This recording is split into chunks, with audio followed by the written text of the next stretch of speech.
About 15 years before the Civil War, much of the American West was northern Mexico. The people who lived there weren't called Latinos or Hispanics. They were Mexican citizens, until all that land became part of the United States. After that, many of them were treated as foreigners in their own land. Yet they didn't choose to run. They stayed. This was their home. They worked, raised families, and built communities. Their sweat, tenacity, and heart helped build this country. They suffered discrimination and injustice, to be sure. Yet an inherent optimism, born of the faith in God, kept them on course. As our country grew, Cubans and Puerto Ricans, South and Central Americans, Caribbeans and Spaniards, along with immigrants from every other land, came to make America their new home. Today there are over 40 million Latinos in the United States. That's 10 million more than the number of Canadians in Canada. If the United States Hispanic population were a Latin American country, it would be the third largest. It would also be the richest. That richness is best seen at the core of the Latino spirit.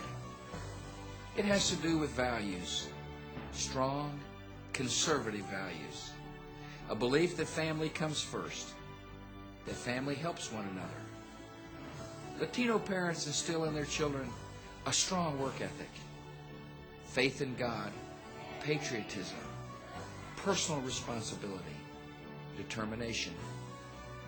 These values are my values. I live by them, and I lead by them. One of the things that I like the most about him is the clarity of his purpose. There is no question of where he's going, how he's going to get there. I feel that President Bush has created a path for Latinas like me, and all we have to do is go out there and walk it. We just have to reach for it. In a time that is very tumultuous and shaky, you need a leader that has charted a clear path, has a clear agenda, and he's doing exactly that. Every year, Latinos add to this country's wealth and to their own. Latino income and educational levels are getting higher every day. Hispanic home ownership is at an all-time high. Hispanic small business growth leads all other categories of small business growth. More Hispanic Americans are joining the ranks of middle and top management in both business and government.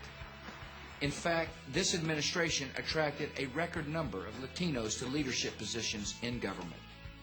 The list is the longest in history.